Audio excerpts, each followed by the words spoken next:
इसके बाद बात करें अपन, इसके बाद तो सबसे बड़ी बात आ गई। सबसे बड़ी क्या बात आ गई कि हौसले बुलंद कर रास्तों पर चल दे।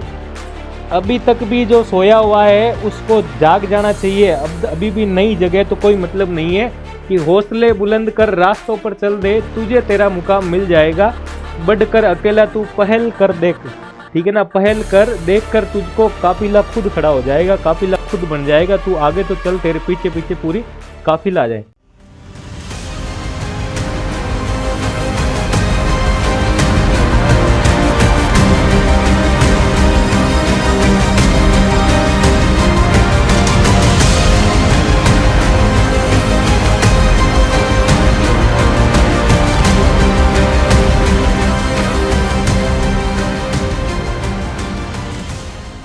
हेलो नमस्कार प्यारे बच्चों, कैसे हैं आप सभी। आप सभी का आपके अपने YouTube चैनल ऑनलाइन सारथी पर हार्दिक स्वागत, अभिनंदन। मैं आपके बीच राम सैनी।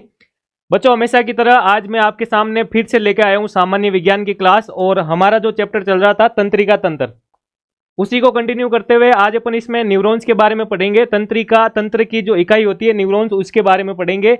लास्ट क्लास में जो हमने पढ़ा था भाई, हमने तंत्रिका तंत्र को तोड़ा था। उसके अंदर कौन सा आंतरिक अंग होता है, यानी किस आंतरिक अंग से मिलकर के ये सिस्टम बनता है और इसी सिस्टम से अपना शरीर बनता है, यानी हमारी बॉडी बनती है। हमने सबसे पहले ये भी पढ़ा था बच्चों कि कोशिका से मिलकर ऊतक बनते हैं और इन्हीं ऊतक से मिलकर के अंग बनता है और इन्हीं अंग से मिलकर के एक तंत्र बनता है और इन्हीं तंत्रों से मिलकर के हमारा शरीर बनता है, यानी हमारी बॉडी बनती है। तो हमें उन्हीं सिस्टम्स को पढ़ रहे हैं आगे। तो बात करते हैं बच्चों तंत्रिका तंत्र के अंदर न्यूरॉन्स की, कि न्यूरॉन्स क्या होता है और न्यूरॉन्स क्या काम करता है, न्यूरॉन्स कितने प्रकार का होता है। उसके बाद बात करें कि न्यूरॉन्स हमारे ब्रेन में अगर है तो वो क्यों है, क्यों जरूरी है, यानी न्यूरॉन्स नहीं होता तो क्या होता, तो उसके बारे में सारी चर्चा करेंगे। तो बात करते हैं, देखो तो सबसे पहले बच्चों आप सभी को इंफॉर्मेशन मिली गई होगी कि पशु परिचर की डेट आ चुकी है। आप सभी बच्चों को मेरा निवेदन है कि आप कमर कस लीजिए, अच्छे से तैयारी कीजिए, हौसले के साथ, मेहनत के साथ। हम सभी आपके लिए तत्पर खड़े हैं। आप सभी भी अच्छे से भाई ईमानदारी से पढ़ाई करनी है और कुछ बातों का विशेष ध्यान रखना है, जैसे कि जो बाहर की सुनता है वो बिखर जाता है और जो भीतर की सुनता है वो संवर जाता है। तो बच्चों इस टाइम जब आपकी डेट आ चुकी है एग्जाम की, तो आपको बाहर का एनवायरनमेंट खूब सारा मिलने वाला है, तो उन पर फोकस नहीं करना है बिल्कुल भी, अपने मन की सुनना है। और ऑनलाइन सारथी पर जो सारी क्लासेज आ रही है उनको रेगुलर लेना है और पढ़ाई करनी है, क्योंकि बाहर के एनवायरनमेंट से एक बार आप जुड़ गए तो सारी की सारी मेहनत जो है भाई, क्योंकि ये जो मन होता है ना अपना, ये बिल्कुल इधर उधर बहुत आसानी से भटक जाता है। तो इस मन के ऊपर काबू रखना है, इसके ऊपर फोकस करना है, इसको पकड़ के रखना है, इसको मना के रखना है। और वो सारी की सारी जिम्मेदारी आपकी और हमारी है कि इस मन को कैसे मनाएं और बढ़िया से मेहनत करें। तो कंटिन्यू करते हैं बच्चों क्लास को। तो अपन बात कर रहे थे भाई न्यूरॉन्स के बारे में। अब देखो न्यूरॉन्स क्या होता है बच्चों। तो न्यूरॉन्स का बेसिक जो था, हाँ बेसिक जो था, हमने लास्ट क्लास में पढ़ा था कि सर इसको तंत्रिका कोशिका भी कहते हैं। क्या कहते हैं भाई इसको, कि इसको अपन सर नर्वस सेल्स भी कहते हैं। इसको हम नर्वस सेल्स यानी तंत्रिका कोशिका भी कहते हैं।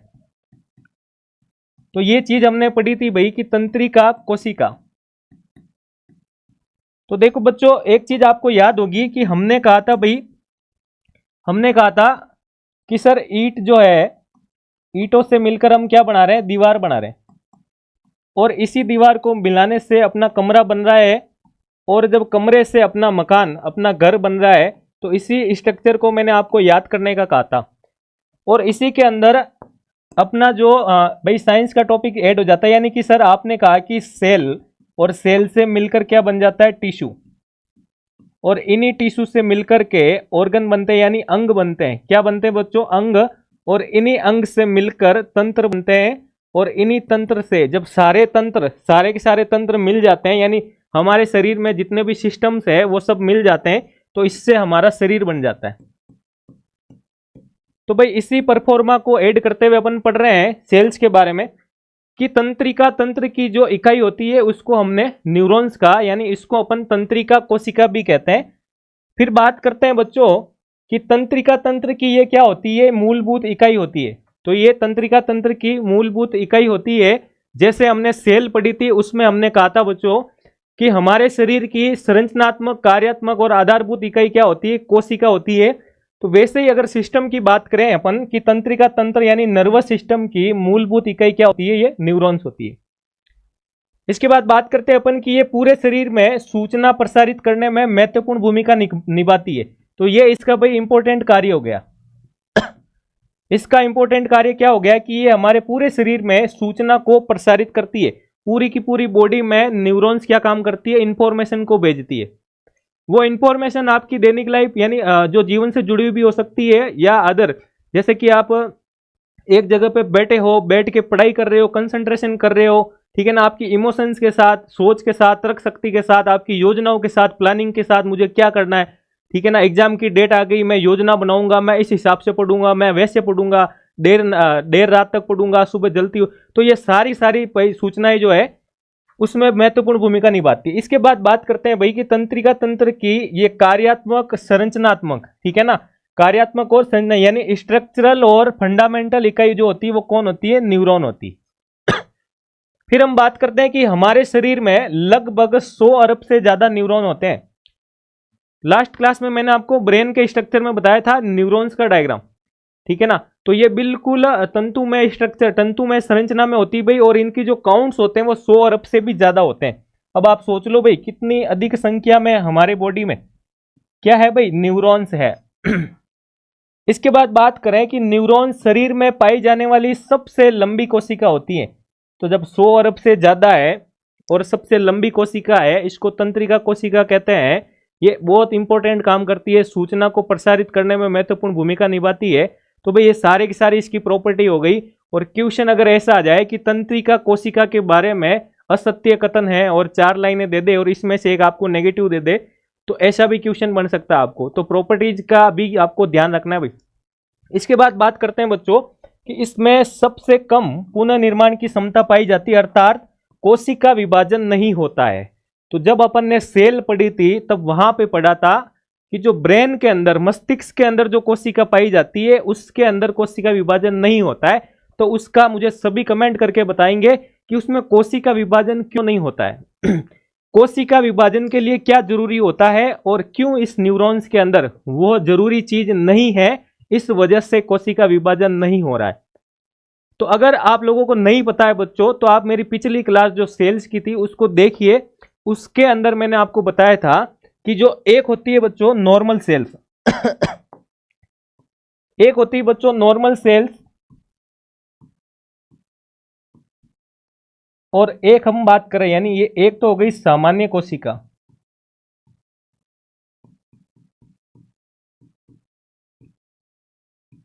और एक अपन बात कर रहे हैं भाई तंत्रिका कोशिका के बारे में।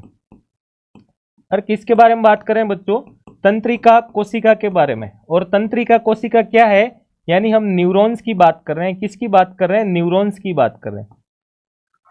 तो देखो इसके अंदर हमने कहा कि न्यूरॉन्स के अंदर कोशिका विभाजन नहीं होता है, कोशिका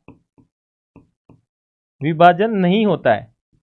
अब इसका कारण क्या है कि जबकि हम कह रहे हैं कि इसके अंदर यानी सामान्य कोशिका के अंदर कोशिका विभाजन होता है,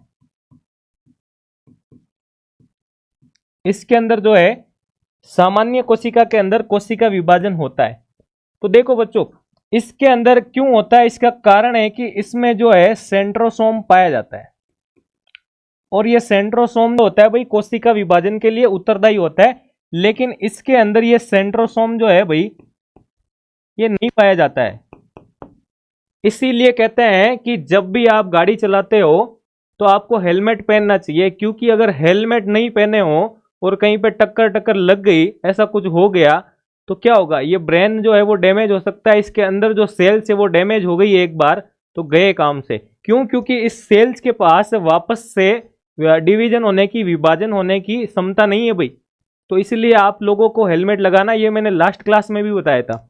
तो इसी वजह से भाई ये जो है इसमें पुनर्निर्माण की क्षमता जो है वो कम पाई जाती है, अर्थात कोशिका विभाजन नहीं होता है। इसके बाद बच्चों अगर बात करें अपन न्यूरॉन्स की संरचना के बारे में, इसके बाद अगर अपन न्यूरॉन्स की संरचना के बारे में बात करें तो देखो न्यूरॉन्स की संरचना यानी स्ट्रक्चर ऑफ न्यूरॉन्स में बात करें तो एक बार डायग्राम देख के पता लगाओ एक बार देख के पता लगाओ भाई इसमें अपने को क्या क्या चीजें दिख रही है कि सर यहाँ पे एक बड़ा स्ट्रक्चर दिख रहा है, फिर आपको एक लाइन दिख रही है, उसके पीछे ये नोट्स लगे हुए भी दिखाई दे रहे हैं, मुझे एक ये ब्लू कलर का स्पॉट भी दिखाई दे रहा है। इट मीन्स अभी अपन ने देख के सारी चीजें पता लगाई, अब अपन देखते हैं इनका नामकरण ये है क्या। ठीक है, तो बात करते हैं बच्चों संरचना में। सबसे पहले बात करते हैं सेल बॉडी यानी अपन कोशिका काय के बारे में बात करते हैं। सेल बॉडी यानी अपन कोशिका काय के बारे में बात करते हैं। तो यहां पे देखो कोशिका काय कहां पे है, ये रहा भाई कोशिका काय, जिसको हमने कहा सेल बॉडी। तो इस सेल बॉडी के अंदर आपको क्या दिखाई दे रहा है, देखो ये जो आपको द्रव्य दिखाई दे रहा है इसको कहा जाता है भाई कोशिका द्रव्य। इसको क्या कहा जाता है, इसको कहा जाता है कोशिका द्रव्य। और कोशिका द्रव्य को हम क्या कहते हैं सर, इसको कहते हैं सेल मटेरियल। और यहां पे जो ब्लू कलर का स्पॉट यानी जो दिखाई दे रहा है भाई ये क्या है, इसमें केंद्रक है। और केंद्रक के पास क्या होता है, गुणसूत्रीय पदार्थ होता है, प्रोटीन होता है, डीएनए होता है, आरएनए होता है, ये सारी चीजें होती है। तो देखो अब ये क्या कह रहा है कि यह न्यूरॉन का मुख्य भाग होता है। तो भाई ये वाली जो चीज है भाई ये कोशिका काय इस न्यूरॉन की बॉडी है। तो जब हमारी बॉडी हमारे लिए इंपॉर्टेंट है तो न्यूरॉन्स के लिए भी उसकी बॉडी बहुत इंपॉर्टेंट होगी। भाई हमारी बॉडी हमारे लिए क्यों इंपॉर्टेंट है, हमारी बॉडी के अंदर खूब सारी ऐसी चीजें हैं जिसका हम प्रतिदिन यूज करते हैं। सर आंखें हम देखने के लिए यूज कर रहे हैं, हमारे पास दिमाग है, ब्रेन है, हमारी बॉडी में हम पढ़ाई कर रहे हैं, हम तैयारी कर रहे हैं, हम अपने माँ बाप का सपना पूरा भी हम इसी की सहायता से करें। ठीक है, तो बात कर रहे हैं कि न्यूरॉन्स की सेल बॉडी के अंदर ये इसका मुख्य भाग होता है। और इसके अंदर एक केंद्रक होता है भाई, एक केंद्रक होता है, न्यूक्लियस होता है। साथ में इसमें कहा कि कोशिका द्रव्य सेल मटेरियल क्या होता है इसमें, सेल मटेरियल। याद करो बच्चों जब हमने कोशिका पढ़ी थी तब उसमें भी सेल मटेरियल आया था। तो हमने कहा कि हम कोशिका के अंदर प्रवेश कर रहे हैं, कोशिका के अंदर जाके देखेंगे इसके अंदर क्या क्या चीजें हैं। तो वैसे ही यहाँ पे वही है कि अंदर गए तो हमें सेल मटेरियल दिखाई दिया। इस सेल मटेरियल के अंदर क्या दिखाई दिया हमें कि सर इसमें केंद्रक आ गया, ठीक है ना। और इसके अलावा नॉर्मल कोशिका के अंदर सारी चीजें दिखती है, वैसे ही केंद्र के अंदर गुणसूत्रीय पदार्थ, डीएनए, आरएनए, प्रोटीन, ये सारी चीजें हमें दिखाई देती है। इसके बाद बात करते हैं बच्चों इसके बाद आ जाता है डेंड्राइट्स। तो ये जो दूसरा पार्ट है भाई डेंड्राइट्स, ये कहां पे है कि सर ये जो इसके कोशिका काय है इसका जो आउटर पार्ट यानी सिरा, अंतिम सिरा इसके यहाँ पे, इसको भाई दुर्भाग से या दुर्मिका भी कहा जाता है। तो ये क्या कह रहा है कि कोशिका काय से निकले पहले दागेनुमा संरचना। तो ये जो दागेनुमा संरचना है भाई, ये जो दागेनुमा संरचना दिखाई दे रही है इसको क्या कहा जाता है भाई, इसको ही डेंड्राइट कहा जाता है, या इसको सर दुर्मिका भी कहा जाता है। ठीक है भाई, तो इसको डेंड्राइट या दुर्मिका कहा जाता है। इसके बाद आ रहा है कि ये काम क्या करती है, तो ये विभिन्न अंगों से सूचनाओं को प्राप्त करने का काम करती है। तो ये क्या कर रही है भाई, यह विभिन्न अंगों से क्या प्राप्त करती है, इंफॉर्मेशन यानी सूचनाएं प्राप्त करती है, सूचनाएं प्राप्त करने का काम करती है। ठीक है भाई, इसके बाद अगर बात करें अपन न्यूरॉन की संरचना में अगले पार्ट की बात करें हम एक्सॉन के बारे में। तो देखो बच्चों अभी तक हमने फर्स्ट कोशिका काय पढ़ा था, सेकंड हमने पढ़ा था डेंड्राइट। अब अपन बात करते हैं भाई एक्सॉन के बारे में। किसके बारे में बात कर रहे हैं, एक्सॉन के बारे में। तो ये जो संरचना है भाई, ठीक है ना, इसी को कहते हैं अपन एक्सॉन। तो देखो यह क्या कह रहा है कि यह डेंड्रोइड के द्वारा, यह जो डेंड्रोइड है इसके द्वारा सूचनाओं को एक्सॉन टर्मिनल तक पहुंचाने का काम करती है। एक्सॉन टर्मिनल, टर्मिनल का मतलब क्या होता है, टर्मिनल यानी अंतिम सिरा, टर्मिनल पॉइंट कहते हैं ना, इसको कहा जाता है अंतिम सिरा। तो इसका अंतिम सिरा यानी यहां पे है ये अंतिम सिरा, ये अंतिम सिरा। तो अंतिम सिरा तक क्या पहुंचाती है, ये अंतिम सिरा तक सूचनाओं को पहुंचाने का काम कर रहा है। यानी अपन ये कह सकते हैं कि अगर यहां से यहां पे सूचनाएं आ रही है तो बीच में एक्सॉन क्या काम कर रहा है, बीच में एक्सॉन जो है वो एक माध्यम, एक मीडिएटर का काम कर रहा है। तो एक्सॉन कितना इंपॉर्टेंट काम कर रहा है भाई, एक जगह से दूसरी जगह पे सूचनाओं को पहुंचाने का काम करता है। इसके बाद आता है कि एक्सॉन टर्मिनल पर स्थित सिनेप्टिक नॉब्स, ये रही भाई सिनेप्टिक नॉब्स। सिनेप्टिक नॉब्स को कहते हैं सिनेप्टिक, हिंदी में कहते हैं भाई सिनेप्टिक पुटिकाएं। तो ये सिनेप्टिक पुटिकाएं अन्य तंत्रिका कोशिका के डेंड्रोइड के साथ संबंध स्थापित कर संदेश वाहक का काम करती। यानी ये जो पुटिका है भाई, ये क्या करती है कि संबंध स्थापित कर रही है, किसके साथ कर रही है? अन्य तंत्रिका कोशिका यानी अन्य न्यूरॉन्स के साथ।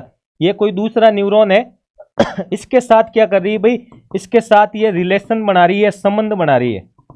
तो ये जब रिलेशन बना रही है, संबंध बना रही है, इसका मतलब ये किसका काम कर रही है? ये मैसेज, ये संदेश वाहक का काम कर रही है। किसका काम कर रही है? संदेश वाहक, ये वाहक का काम कर रही है भाई, ठीक है। इसके बाद बात करें कि संदेशों के आदान प्रदान की प्रक्रिया को सिनेप्सिस कहा जाता है। क्या कहा जाता है? इसको सिनेप्सिस कहा जाता है। तो यहाँ पे जो हमने कहा था सिनेप्टिक पुटिकाएं और न्यूरॉन्स, इन दोनों के बीच में जब संबंध बना, संबंध बनने के बाद क्या हुआ? संदेश वाहक, संदेश एक दूसरे से आदान प्रदान हुए। इस प्रक्रिया को क्या कहा जाता है सर? इस प्रक्रिया को सिनॉप्सिस कहा जाता है। इसको समझो भाई अच्छे से, इसको अच्छे से ऐसे समझो कि जो दो दोस्त थे, ठीक है, क्लास में दो दोस्त एक आपस में मिले भाई, और एक थोड़ा इंटेलिजेंट था और दूसरा थोड़ा वीक था। तो वीक वाले ने क्या किया कि इंटेलिजेंट से उसके मोबाइल नंबर लिए, दोनों का कनेक्शन हुआ। हाँ हाँ, आप दूसरा भी एग्जांपल ले सकते हो, ठीक है। तो दोनों का रिलेशन बना, रिलेशन बनने के बाद शाम को भाई व्हाट्सएप पे मैसेज आया, हाय हेलो। अब यहाँ पे सूचनाएं आदान प्रदान हो रही है, तूने हिस्ट्री में क्या पढ़ा था, जीके में क्या पढ़ लिया, सामान्य विज्ञान में क्या पढ़ा था, या सर ने क्या पढ़ाया, मुझे नोट्स भेजना, ये करना वो करना, ठीक है। सुबह उठे good morning, night good night, ये सारे मैसेज जो है भाई सूचनाओं का आदान प्रदान होने लग गया, ठीक है ना। तो एक दूसरे के बीच में रिलेशन हो गया। तो उसमें तो उस प्रक्रिया को क्या कहा? उसमें तो वो वाहक की तरह कौन काम कर रहा था? व्हाट्सएप काम कर रहा था उस प्रक्रिया में, ठीक है। लेकिन यहाँ पे आदान प्रदान की इस प्रक्रिया को क्या कहते हैं भाई? इसको सिनेप्सिस कहा जाता है। इसके बाद अगर बात करें बच्चों न्यूरॉन्स के प्रकार की कि न्यूरॉन्स कितने प्रकार का होता है, तो न्यूरॉन्स देखो भाई, सबसे पहले बात करें कि एक आ जाता है संवेदी तंत्रिका कोशिकाएं।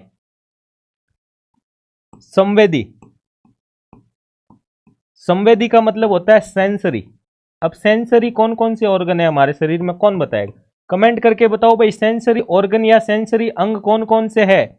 सेंसरी अंग कौन कौन से है? अगर आपको सेंसरी अंगों के बारे में नॉलेज है तो ये संवेदी तंत्रिका कोशिकाएं काम क्या करती है वो पता चल जाएगा। अरे आप लोगों के पास सेंसरी ऑर्गन है क्या? बताओ भाई सेंसरी ऑर्गन है या नहीं है? मेरे पास तो सेंसरी ऑर्गन है। अगर आप लोगों के पास भी है तो आप कमेंट करके बताओ भाई कि कौन कौन से संवेदी अंग होते हैं और इन संवेदी अंगों का मस्तिष्क के साथ क्या कनेक्शन रहता है। फिर बात करते हैं कि दूसरा आ जाता है भाई चालक तंत्रिका कोशिकाएं, जिसको अपन कहते हैं भाई मोटर न्यूरॉन। और तीसरी अगर बात करें कि इसमें लिखा हुआ है मध्यस्थ यानी बीच वाली मध्यस्थ यानी बीच वाली, और इंग्लिश में अपन कहते हैं भाई इसको इंटरमीडिएट न्यूरॉन सेल्स, मध्यस्थ तंत्रिका कोशिकाएं। अब इनके बारे में पढ़ते हैं भाई कि ये काम क्या करती है, ठीक है। जो भी टॉपिक अपन पढ़ रहे हैं भाई, सबसे पहले अपन पढ़ रहे हैं वो होता क्या है और वो काम क्या करती है। इन दो चीजों से अपने को मतलब रखना है, क्योंकि लोकेशन का अपने को इनका पता ही है, ब्रेन में पाई जाती है। तो क्वेश्चन हमारा या तो लोकेशन से पूछा जा सकता है या ये काम क्या करती है उससे रिलेटेड पूछा जा सकता है। तो देखो सबसे पहले बात करते हैं भाई संवेदी तंत्रिका कोशिकाएं, संवेदी तंत्रिका कोशिकाओं के बारे में। तो संवेदी तंत्रिका कोशिकाएं यानी सेंसरी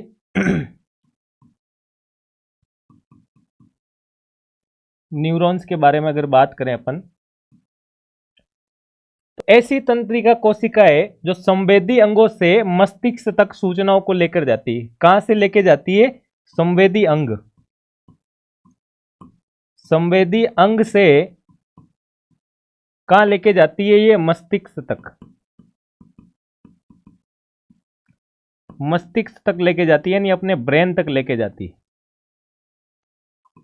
अब बात करते हैं कि सर संवेदी अंग जो है, आपने कहा कि वो सूचनाएं संवेदी अंगों से मस्तिष्क तक सूचनाओं को लेकर जाती कौन? संवेदी तंत्रिका कोशिकाएं। लेकिन संवेदी अंग है कौन?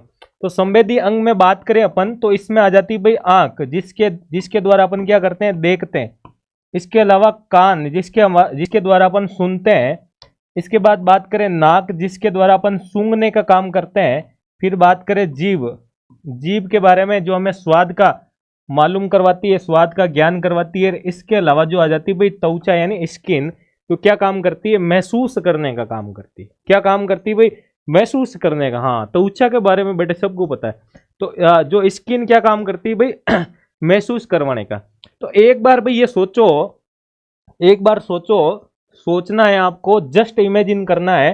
क्रिस मूवी नहीं देखी थी, उसमें कहा ना जस्ट इमेजिन, जस्ट इमेजिन। तो एक बार जस्ट इमेजिन करके सोचो कि ये अगर संवेदी अंग नहीं होते तो क्या होता, या संवेदी अंग नहीं होता तो क्या होगा। एक बार सोचो भाई, अंदर ही अंदर सोचो कि सर संवेदी अंग नहीं होता तो गिरे मिट जाती, बिल्कुल हम मंदीज गिरे मिट जाती कि ना तो आंख होती, ना कान होती, ना बिना फालतू री ध्यान होती। ठीक है, आंख क्या है तो पढ़ना पड़ रही हो, तो आंखें है तो अपन देख रहे हैं और देख के पढ़ भी रहे हैं, कान है तो सुन भी रहे हैं। सर आप जो बोल रहे हो मैं सुन ही दे रहा है और हम हमारी आंखों से देख रहे हैं। और नाक है तो सूंघ रहे हैं, सर गैलरी में बैठ के आपकी क्लास सुन रहे हैं, देख रहे हैं। पड़ोस में हलवा बन रहा है तो सूंघने से पता चल रहा है कि वहां पे हलवा भी बन रहा है। और अब उस हलवे को अगर हमें ला के दे दे तो हम हमारी जीभ का यूज करके, जीभ का इस्तेमाल करके ये भी बता दे कि इसमें शक्कर कम है कि नहीं है। इसके बाद बात करें त्वचा की, तो त्वचा महसूस करने के लिए काम आती।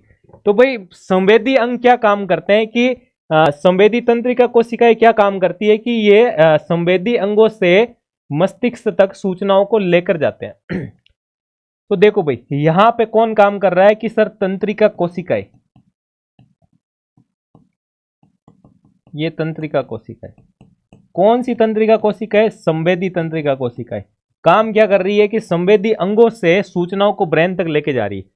अब यहां पे देखो, मैंने कहा कि आज मेरे को आज मुझे क्या करना है, एक शानदार ऑनलाइन सारथी पर जाना है, उस यूट्यूब पे जाना है और मुझे एक सर का वीडियो देखना है। ठीक है, तो मैंने कहा कि मुझे देखना है, देखने के लिए मैं क्या कौन सा संवेदी अंग यूज कर रहा हूं आप, उसके साथ साथ मुझे सुनना भी है। तो ये संवेदी अंग जो है भाई, यहां से अगर मैंने थोड़ा बहुत सोचा है तो इस सूचना को संवेदी तंत्रिका कोशिकाएं कहां लेके जा रही है, मस्तिष्क तक। और मस्तिष्क वहां से जवाब देगा ओके डन, आप पढ़ना चाहते हो तो पढ़ो। मस्तिष्क भी आपको, अगर आप पॉजिटिव सोचते हो तो वो जवाब भी पॉजिटिव देगा, और कि उन्दो होचन देखो हमार उन्दो जवाब दे देगी। ठीक है, तो इन वास्ते आपने पॉजिटिव सोचना है। तो संवेदी तंत्रिका कोशिकाएं क्या कर रही है भाई, सूचनाओं को मस्तिष्क तक लेके जाती। इसके बाद बात करें भाई चालक। चालक आते ही याद रखना मोटर। अरे मोटर के बारे में याद रखना, ये मोटर क्या काम करती है, तो यह तंत्रिका कोशिकाएं जो मस्तिष्क से अंगों तक सूचनाओं को लेकर आती है। तो देखो भाई संवेदी के अंदर हमने क्या कहा कि संवेदी अंगों से मस्तिष्क तक लेके जाती है। लेकिन ये क्या कर रही है, इस मस्तिष्क से वापस कहां लेके आ रही है, संवेदी अंग तक।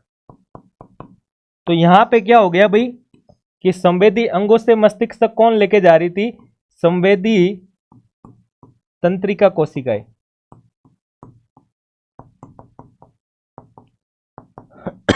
और मस्तिष्क से संवेदी अंगों तक लेकर आती है वापस, तो ये कौन हो गई, ये हो गई आपकी चालक तंत्रिका कोशिकाएं। चालक तंत्रिका कोशिकाएं, ये लो। इसके बाद बात करें अपन मध्यस्थ यानी इंटरमीडिएट की, कि ऐसी तंत्रिका कोशिकाएं जो चालक तथा तंत्रिका कोशिकाओं के मध्य संकेतों का काम करती है। ये क्या काम करती है भाई, संकेत, साइन, संकेत देती है हमें, उसका काम करती है, जिसको अपन क्या कहते हैं भाई, मध्यस्थ तंत्रिका कोशिका कहते हैं। तो ये था भाई अपना न्यूरॉन वाला पार्ट। अब अपन बात करते हैं भाई कुछ ग्रंथियों और उनसे निकलने वाले हार्मोन के बारे में, क्योंकि स्पेशली ये अपने 10th क्लास की एनसीईआरटी में दे रखा है और क्वेश्चन छपेगा भाई वहां से। एनसीईआरटी से बिल्कुल सिंपल सी लाइन से क्वेश्चन आता है और उस क्वेश्चन का जवाब अपन दे नहीं पाते। ठीक है ना, तो एनसीईआरटी से ही मैं लेके आया हूं भाई कुछ बढ़िया से इंपॉर्टेंट क्वेश्चन जो आपके ये पढ़ने से लग जाएंगे। वो क्वेश्चन देखो, अंतःस्रावी ग्रंथियां और बहिस्रावी ग्रंथियां क्या होती है कि सर अंतःस्रावी, सबसे पहले नाम से पता चल रहा, अंत यानी ये इनसाइड, यह इनसाइड, और बही को कहते हैं बाहर की तरफ यानी ये आउटसाइड। तो ऐसे आपको पता लगाना पहले तो कि यहां पे आएगा सर इनसाइड यानी के अंदर, बही की मतलब बाहर की तरफ। तो देखो ये क्या कहता है कि यह ग्रंथियां अपने स्रावों को रक्त द्वारा शरीर के विभिन्न अंगों या ऊतकों के अंदर पहुंचाती है। लेकिन ये क्या कर रही है, उसको पहुंचाती तो ये भी है लेकिन नलिकाओं के द्वारा। ठीक है भाई, किसके द्वारा, ट्यूब के द्वारा यानी नलिकाओं के द्वारा। इसके बाद देखो भाई, अंतःस्रावी ग्रंथियों के द्वारा किए गए स्राव शरीर के अंदर त्यागे जाते हैं। अभी हमने कहा था कि इनसाइड, और यहाँ पे हम कह देंगे कि शरीर के बाहर त्यागे जाते हैं। तो नाम से पता चल गया था सर ये तो पहले। फिर हमने कहा कि ये ग्रंथियां नलिका विहीन होती है, तो हमें वैसे ही यहाँ पता चल गया कि ये नलिका इसमें यूज हो रही, तो ये नलिका युक्त होती है। ठीक है सर। इसके बाद बात करें कि इसके एग्जाम्पल क्या है, तो देखो बच्चों, क्वेश्चन ऐसा आ सकता है कि निम्न में से अंतःस्रावी ग्रंथियां है, और उसमें 4 एग्जाम्पल दे दे, जिसमें दे दिया कि 3 आपको अंतःस्रावी दे दे या 1 नहीं दे, ऐसा क्वेश्चन बना सकते हो आप। तो इसमें देखो, अंतःस्रावी ग्रंथियों में पीयूष ग्रंथि आ जाती है, थायराइड ग्रंथि आ जाती है, या पैराथायराइड ग्रंथि आ जाती है। लेकिन वहीं अपन बहिस्रावी ग्रंथियों की बात करें तो जो पसीनों की ग्रंथियां यानी स्वेट ग्लैंड्स जो होती है, लार ग्रंथियां यानी सिलाइवरी ग्लैंड्स हम पढ़ के आए थे सर। इसके बाद बात करें स्तन ग्रंथियां यानी जिसको मेमोरी ग्लैंड्स भी कहा जाता है, तो ये सारी की सारी भाई जो होती है वो क्या होती है, एक्सोक्राइन ग्लैंड होती है, यानी बहिस्रावी ग्रंथियां होती है। इसके जो भाई जो यहाँ से जो स्रावित निकलते हैं वो नलिका के द्वारा, इसलिए इनको नलिका विहीन ग्रंथियां कहा जाता है। लेकिन इधर की तरफ कोई नलिकाएं नहीं होती, इसलिए इनको अपन नलिका विहीन, ठीक है ना। तो यहाँ पे कोई नलिकाएं नहीं होती है। ऐसी कौन कौन सी ग्रंथियां, यानी ऐसी कौन कौन सी एंडोक्राइन ग्लैंड्स है, तो इसमें आ जाता है भाई पीयूष ग्रंथि आ जाती है, थायराइड ग्रंथि आ जाती है, और पैराथायराइड ग्रंथि आ जाती है। अब अपन बात करते हैं भाई कि अगर क्वेश्चन यहां से बना तो इतना ही बन सकता है कि निम्न में से कौन सी ग्रंथियां अंतःस्रावी है, या कौन सी बहिस्रावी है, या कौन सी नहीं है, या फिर कौन सी ग्रंथियां नलिका विहीन है, या कौन सी ग्रंथियां नलिका युक्त नहीं है। तो ऐसे क्वेश्चन बन सकता है एग्जाम्पल बेसिस पे। अब दूसरा तरीका का क्वेश्चन क्या आ सकता है बच्चों की, यहाँ पे आ सकता है कि ग्रंथि दे दे और यहाँ से कौन सा हार्मोन निकलता है और वो क्या काम करता है। तो उसके लिए देखो बात करते हैं अपन पीयूष ग्रंथि के बारे में। पीयूष ग्रंथि जिसको अपन पिट्यूटरी ग्लैंड्स भी कहते हैं।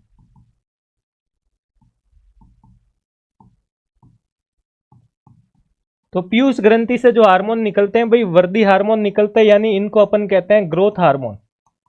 यानी इन हार्मोन्स के कारण भाई ग्रोथ यानी वृद्धि होती है। तो इसका काम यही हो जाएगा, यानी विकास करवाना, डेवलपमेंट करवाना, ठीक है, और साथ साथ क्या करवाना, ग्रोथ करवाना। यानी इस हार्मोन की अगर कमी हो गई तो हमारे शरीर का ग्रोथ नहीं होगा, वृद्धि नहीं हो पाएगी। इसके बाद बात करें भाई अवटू ग्रंथि या थायराइड ग्रंथि, तो कभी कभार पेपर में अगर अवटू लिखा हुआ आ गया तो वो थायराइड ग्रंथि, ये भाई ध्यान रखना। और इसके नाम से पता चल रहा है, यहाँ से थायरोक्सिन हार्मोन निकलता है, जो क्या काम करता है, हमारे शरीर में उपापचय का नियंत्रण करता है, मेटाबॉलिज्म के ऊपर कंट्रोल करने का काम करता है। इसके बाद बात करें पीनियल ग्रंथि। पीनियल ग्रंथि से मिलेटोनिन हार्मोन निकलता है, जो सोने और जागने जैसी क्रियाओं का नियंत्रण करता है, ठीक है।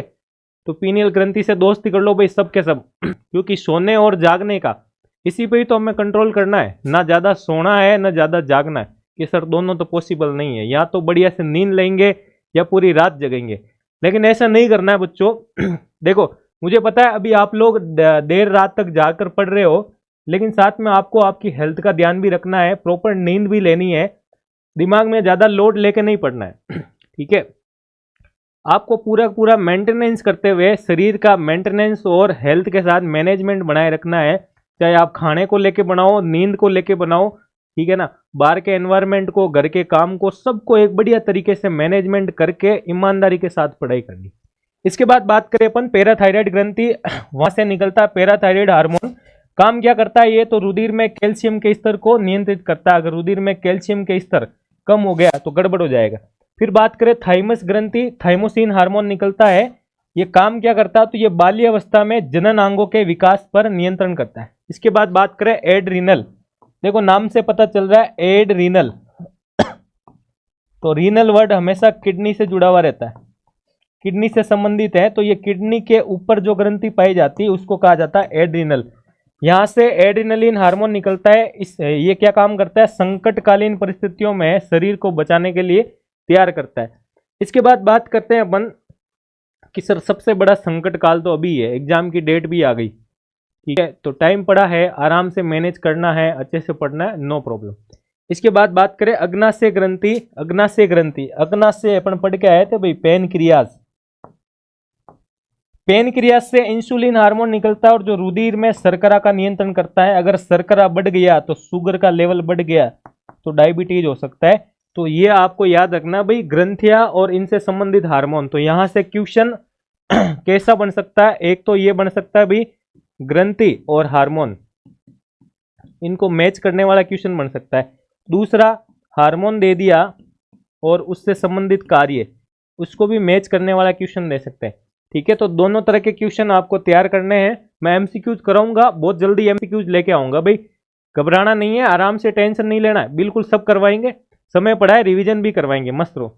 इसके बाद बात करें भाई हाँ, इसके बाद बात करें अपन, इसके बाद तो सबसे बड़ी बात आ गई, सबसे बड़ी क्या बात आ गई कि हौसले बुलंद कर रास्तों पर चल दे। अभी तक भी जो सोया हुआ है उसको जाग जाना चाहिए, अब अभी भी नई जगह तो कोई मतलब नहीं है, कि हौसले बुलंद कर रास्तों पर चल दे, तुझे तेरा मुकाम मिल जाएगा, बढ़कर अकेला तू पहल कर देख। ठीक है ना, पहल कर, देख कर तुझको काफिला खुद खड़ा हो जाएगा, काफिला खुद बन जाएगा, तू आगे तो चल, तेरे पीछे पीछे पूरी काफिला आ जाए। तो भाइयों, अच्छे से आपको पढ़ाई करनी है, ईमानदार, देखो जितना भी पढ़ते हो, अगर आप 1 घंटा भी पढ़ रहे हो तो उसको ईमानदारी के साथ पढ़ना। ऐसे नहीं अगर आप पढ़ रहे हो बीच में बार बार मोबाइल यूज कर रहे हो, सब कुछ कर रहे हो, तो वो ईमानदारी के साथ पढ़ाई नहीं होती, ऐसे सिलेक्शन भी नहीं होता है। तो अपने माँ बाप का सपना पूरा करना, अपने को ईमानदारी के साथ पढ़ाई करनी है और अच्छे से पढ़ना है। हम लोग भी आप लोगों के लिए पूरी पूरी सारी मेहनत कर रहे हैं, अच्छे से कंटेंट लेकर आ रहे हैं। आप लोग भी सपोर्ट बनाए रखिएगा, और जो मेरी क्लासेस पहली बार ले रहा है वो चैनल को सब्सक्राइब करे, कमेंट करे और मुझे बताए मेरी क्लास कैसी लगी। Thank you so much.